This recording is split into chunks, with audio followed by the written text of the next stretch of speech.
Our mission mainly is to be a go-between between the partisans who have done the jobs in the White House before, who are interested in passing on their experiences, but they're hesitant, and the partisans involved in the various campaigns who are actually going to have to carry the burden if their guy wins. A big problem in all transition planning is getting over the idea that your guy and your team has some experience relevant to being the president-elect and the president. The presidency is not anything like anything. The most important thing that the president can do as soon as he wakes up is name his chief of staff, and he's probably already done that.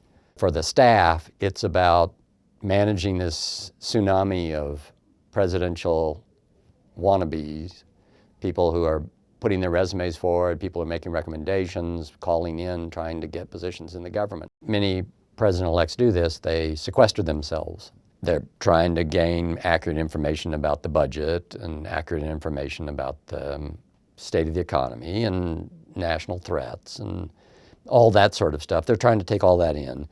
But they're also very much trying to build an operation that looks something like a White House. There's a couple of meetings that are held between the president-elect and the outgoing president. They're mostly ceremonial. At the sub-president level, there's a lot of coordination going on. There's an interleaving of the staffs on the inauguration day so that there's an easy outgoing of the previous administration and a substantial standing up of the current administration. The First Lady needs to know about the domestic staff, which is quite substantial in size and probably not anything they're used to. President-elect Obama and George W. Bush, outgoing president, set the bar. President-elect Obama spent a good deal of his campaign running against George W. Bush. And George W. Bush was not unaware of that fact. But this was a time when duty calls, and they rise to the occasion.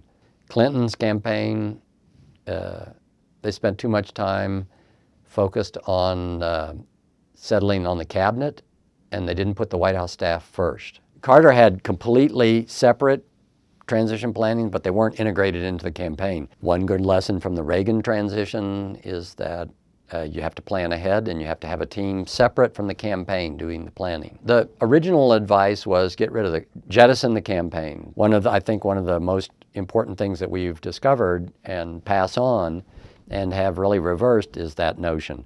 And so what they need is really two sets of people who can say, yes, I understand the president, I know why we are here, I know how we got here, I know how he got here, I know what he thinks.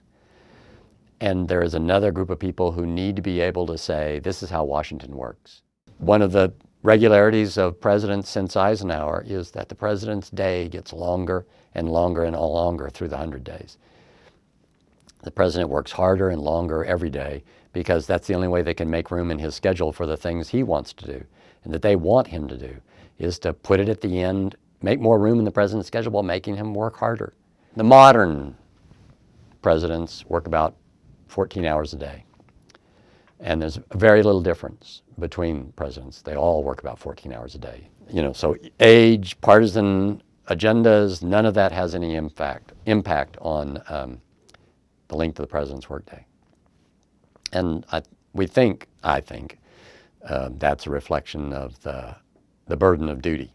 White House chiefs of staff were often asking us about, has anybody figured out, detailed the president's inner circle? And it turned out that their notion of what the president's inner circle was the people who would see the president 3 times a week. And that struck us as an odd definition of what we would think of as the inner circle, but it turns out to be that there's a very, very, very small number of people who actually see the president as much as 3 times a week. And so the idea that there are a lot of people who have a really good experience with the president's working style is simply not accurate. And so presidents see lots of people, but nobody in particular. They do lots of things, but nothing in particular. The thing that we see of the president, his public persona, amounts for roughly 8% of the president's workday. So what we see of the president is almost nothing of what the president does. The rest of it is taken up in meetings, and there's a substantial amount of time where the president is alone, signing, being responsible for the executive branch, and reading and learning and uptaking information that's vital to his decision making. Second terms often tempt presidents to pursue a grander history than is even feasible. They're always in the business of reaching farther than their grasp allows. They're always in that business. So sometimes they grasp for things even farther away than they imagine. Presidents often talk about they've got 18 months, and that window is the window in which they have the maximum opportunity to bring to lever the maximum amount of leadership.